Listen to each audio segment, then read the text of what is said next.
আসসালামু আলাইকুম। আজকে আমরা এসিসি কেমিস্ট্রির ষষ্ঠ অধ্যায় থেকে দ্রবণের পার্ট এই অংশটা আমরা একটু দেখব। তো দ্রবণের পার্টে প্রথমেই হচ্ছে আমাদের দ্রব কি, দ্রাবক কি, দ্রবণ কি, এই বিষয়গুলো একটু ক্লিয়ার থাকে না। তো আমরা সেই জিনিসগুলো একটু দেখার চেষ্টা করব। তো মূলত এখানে আমি দেখেন সবগুলো সংজ্ঞাই মোটামুটি লিখে রাখছি আপনাদের সুবিধার্থে। তো দ্রবণ কাকে বলে যদি এটা বলা হয়, তো আমরা নর্মালি বলি যে একাধিক পদার্থের মিশ্রণকেই বা সমসত্ব মিশ্রণকেই দ্রবণ বলা হয়। সমসত্ব এই কথার মানে তো বুঝি, অর্থাৎ আমি যদি একাধিক জিনিস মিশাই, তো মিশানোর ক্ষেত্রে এমন ভাবে মিশাবো যে প্রত্যেকটা জিনিস যেন সমানভাবে মিশে, এটাকেই বলা হচ্ছে সমসত্ব মিশ্রণ। তো একাধিক পদার্থের সমসত্ব মিশ্রণকেই আমরা বলি হচ্ছে কি দ্রবণ। ক্লিয়ার? যেমন ধরো যে কোনো একটা জায়গায় তুমি চাল ডাল একসাথে মিলাইলা, তো চালের পরিমাণ কিংবা ডালের পরিমাণ যেটাই বেশি দাও বা কম দাও এটা সমস্যা না, কিন্তু মিশাবা এমন ভাবে যেন প্রত্যেকটা অংশে আমার দেখা গেল যে চাল ডালের মিশ্রণটা যেন সমানভাবে থাকে। ক্লিয়ার? যেমন দেখা গেল যে এক জায়গায় যদি চাল থাকে দেখা গেল 20টা, আর ওইখানে ডাল আছে 10টা, বাকি সব জায়গাতে এরকম 20টা 10টা করেই আছে। তো এই ধরনের মিশ্রণকে আমরা বলি সমসত্ব মিশ্রণ। কথাটা কি বুঝছি? তাহলে একাধিক পদার্থের যে সমসত্ব মিশ্রণ এটাকে আমরা বলি হচ্ছে দ্রবণ। আবার অনেক ক্ষেত্রে আমরা বলি দ্রব ও দ্রাবকের মিশ্রণে যা তৈরি হয়, দ্রব ও দ্রাবকের মিশ্রণে যা তৈরি হয় সেটাকেই বলা হয় হচ্ছে দ্রবণ। তো তাহলে সেই ক্ষেত্রে দ্রব আর দ্রাবক জিনিসটা কি এটা আমাদের আবার বোঝা লাগে। তো দ্রাবক কি? দ্রাবক একদম সহজ ভাষায় যদি চিন্তা করি, যে আমি একাধিক পদার্থ একসাথে মিশাইলাম, মিশানোর পরে যেই পদার্থটা অন্যান্য পদার্থকে নিজের সাথে মিশায় নেয়, যেই পদার্থটা অন্যান্য পদার্থকে নিজের সাথে মিশিয়ে নেয়, সেটাকেই আমরা মূলত আসলে দ্রাবক বলি। এটা হচ্ছে একদম মানে বেসিক কনসেপশন, যে আমার অনেকগুলা পদার্থ আমি একসাথে মিশাইলাম, মিশানোর পরে যেই পদার্থটার পরিমাণে একটু বেশি থাকবে এবং সে অন্যান্য পদার্থকে নিজের সাথে মিশায় নিবে, এবং তার কারণেই দেখা গেছে অন্যান্য পদার্থের বৈশিষ্ট্য বা ধর্মগুলো প্রকাশিত হবে, ওইটাকেই বলা হচ্ছে কি দ্রাবক। তো আমরা মোটামুটি সংজ্ঞাগুলো কিভাবে দিতে পারি সেই জিনিসগুলো আমি এখানে লিখেই রাখছি। যে দ্রবণে যে পদার্থের আপেক্ষিক পরিমাণ বেশি থাকে, আপেক্ষিক কথার মানে বুঝি তো তুলনামূলক আর কি, যে তুলনামূলক যে পদার্থের পরিমাণ বেশি থাকে তাকেই দ্রাবক বলে। আমরা অনেক সময় আবার সংজ্ঞা বলি দ্রবণে যে পদার্থ অন্যান্য পদার্থকে দ্রবীভূত করে, মানে নিজের সাথে মিশায় নিতে পারে, তাকে আমরা বলি হচ্ছে কি দ্রাবক। আবার দ্রবণে যে পদার্থ অন্যান্য পদার্থের বৈশিষ্ট্য নির্ধারণ করে, অন্যান্য পদার্থের বৈশিষ্ট্য নির্ধারণ করে, তাকেই বলা হয় কি দ্রাবক। এরপরে আমরা আসি যে দ্রব কি। তো দ্রব হচ্ছে মূলত এই যে এখান থেকে আবার তিনটা সংজ্ঞা নেওয়া আর কি। যে দ্রবণে যে পদার্থের আপেক্ষিক পরিমাণ কম থাকে সেটা হবে হচ্ছে দ্রব, অথবা যেই পদার্থগুলা হচ্ছে আমার দ্রবীভূত হয়, দ্রবণে যে পদার্থগুলা দ্রবীভূত হয়, যে কোনো একটা পদার্থে গিয়ে সে মিশে যায়, তাদেরকে আমরা বলতে পারি হচ্ছে দ্রব। কথাটা বুঝছি? আর দ্রবণে যে সকল পদার্থের বৈশিষ্ট্য নির্ধারণ করা হয় তাদেরকে আমরা বলতে পারি হচ্ছে দ্রব। এই বিষয়টা যদি আমরা জাস্ট একটা উদাহরণ দিয়ে যদি একটু ক্লিয়ার হওয়ার চেষ্টা করি, যে ধরেন আমরা নর্মালি এই যে এখানে ধরেন যে এই একটা গ্লাস নিলাম, যে গ্লাসটার মধ্যে আমি ধরেন যে একটা দ্রবণ তৈরি করব। ক্লিয়ার? তো আমরা এই যে নর্মালি বিভিন্ন শরবত যে তৈরি করি এটাও কি এক ধরনের দ্রবণ। তো শরবত তৈরি করার জন্য নর্মালি আমরা কি করি, এই যে ধরেন একটা গ্লাস নিলাম, এই গ্লাসটার ভিতরে হচ্ছে আপনি প্রথমেই পানি নেন, এই যে পানি নিলাম, এরপরে হচ্ছে এইটার ভিতরে আমরা এই যে চিনি, লবণ এই ধরনের পদার্থ হচ্ছে এখানে মিশাই। ধরেন এইখানে আমি চিনি, লবণ এই ধরনের পদার্থ আমি এখানে নিছি। আবার হচ্ছে এটার সাথে আমরা এই যে অনেক সময় এই যে লেবুর রসের যে মিশাই, হ্যাঁ মিশাই, তারপরে হচ্ছে আমরা কি দ্রবণ তৈরি করি। কথাটা কি বুঝলাম?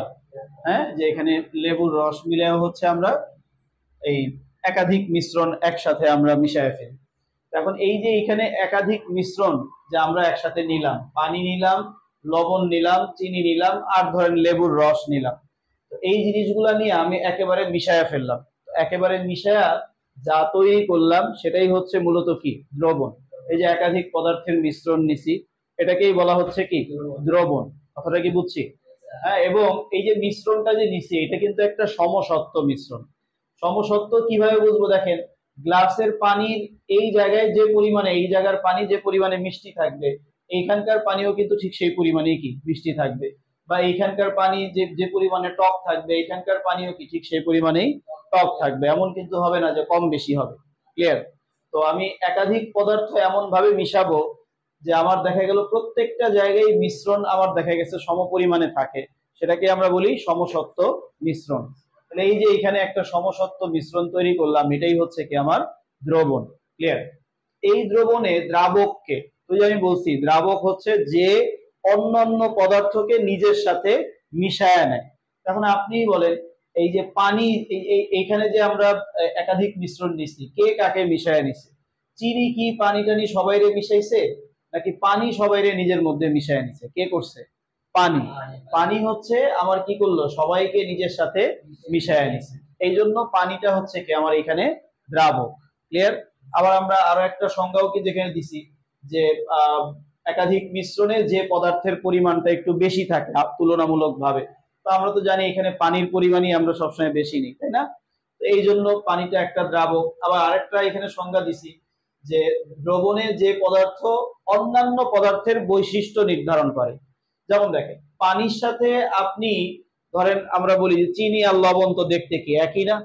তো যখন আমি পানির সাথে মিশাইলাম, তখন যেটা মিষ্টি হবে ওইটা তো চিনি বুঝতে পারবো, আবার যেটা একটু লবণাক্ত হবে, হ্যাঁ, ওটা হচ্ছে কি আমার লবণ। কথাটা কি বুঝতে পারছি? একটু কড়া টাইপের হবে, সেটাকে আমরা বলবো কি লবণ। আবার আমি এই যে এখানে লেবুর রস দিছি, একটু টক টাইপের লাগতেছে, একটু অ্যাসিডিক লাগতেছে, ঠিক না? এই যে ধর্মগুলা, এই ধর্মগুলাকে নির্ধারণ করতেছে পানি। কথাটা কি বুঝতে পারছি? হ্যাঁ। তো যে আমার দেখা গেল অন্যান্য পদার্থের ধর্ম বা বৈশিষ্ট্যটা নির্ধারণ করে, তাকে আমরা বলতে পারি হচ্ছে কি দ্রাবক। কথাটা কি বুঝছি? হ্যাঁ। আর দ্রব কি বললাম? দ্রব হচ্ছে যে পরিমাণে একটু কম থাকবে। তারপরে আমরা বললাম যে হচ্ছে দ্রবণের মধ্যে দ্রবীভূত হবে, মানে দ্রবণে হচ্ছে যে পদার্থগুলা কি হবে মিশবে, যারা মিশবে তারা হচ্ছে কি দ্রব। আর যে মিশায় সে হচ্ছে কি দ্রাবক। এটা হচ্ছে মানে একদম বেসিক ধারণা মাথার মধ্যে। পারবো? আচ্ছা। এবং এই যে এগুলার মানে যে পদার্থগুলোর বৈশিষ্ট্য নির্ধারণ করা হয় সেগুলাই হচ্ছে কি দ্রব। তাহলে আমরা এইখানকার সংজ্ঞাগুলো একদম এই উদাহরণ সহ বুঝতে পারছি তো ক্লিয়ারলি? আচ্ছা, এরপরে আসি আমরা। এই যে দ্রবণ আবার দুই ধরনের হয়, লঘু দ্রবণ আর হচ্ছে গাঢ় দ্রবণ। তো এটা সহজ কথা যে আপনি একটা নির্দিষ্ট পরিমাণে দ্রাবক নিবেন, যে ধরেন 1 লিটার পরিমাণে পানি নিলেন, 1 লিটার পরিমাণে পানির মধ্যে আপনি লবণ দিলেন, ধরেন যে 2 মোল লবণ নিলাম। কয় মোল? 2 মোল পরিমাণে আমি লবণ নিলাম। তাহলে ওইটা যে পরিমাণে ঘন হবে, আমি যদি সেখানে 4 মোল নেই, সেটা কি আরো বেশি ঘন হবে না? বুঝতে পারছি? তার মানে একটা নির্দিষ্ট পরিমাণ দ্রাবকে আমি যদি কম পরিমাণে দ্রব নেই, তাহলে ওইটা হচ্ছে লঘু দ্রবণ, লঘু হালকা দ্রবণ। কথাটা বুঝছি? আর যদি একই পরিমাণ দ্রাবকের মধ্যে, একটা নির্দিষ্ট পরিমাণ দ্রাবকের মধ্যে আমি দ্রবের পরিমাণটা বেশি নিলাম, তাহলে ওইটা হবে কি আমার ঘন দ্রবণ বা গাঢ় দ্রবণ। বিষয়টা কি বুঝতে পারছি? হ্যাঁ। আচ্ছা, এরপরে আমরা দ্রবণের আরো কিছু বিষয় দেখব। আচ্ছা, নেক্সট আমরা পড়ব হচ্ছে মোলার দ্রবণ বা মোলারিটি। তো মোলার দ্রবণ বা মোলারিটি কাকে বলে? আমরা বলি যে নির্দিষ্ট তাপমাত্রায় 1 লিটার দ্রবণে যত মোল দ্রব দ্রবীভূত থাকে তাকেই বলা হয় হচ্ছে ওই দ্রবণের মোলারিটি, বা তাকে মোলার দ্রবণ বলে। কথাটা কি বুঝছি? যেমন ধরো তোমার কাছে 1 লিটার দ্রবণ আছে, যে ধরলাম যে আমার কাছে এই 1 লিটার পরিমাণে হচ্ছে দ্রবণ আছে। তো এই 1 লিটার দ্রবণে আমি ধরো এই যে এইখানে দ্রব দিব হচ্ছে ধরো যে 5 মোল। দ্রব কত দিব? 5 মোল। মানে 1 লিটার পরিমাণ তুমি পানি নিছো, দ্রাবক নিছো, তার মধ্যে 5 মোল দ্রব মিশায় দাও। তো 5 মোল দ্রব মিশায় দিলে এইখানে আমার দেখা গেছে যে এই দ্রবণের মোলারিটি কত?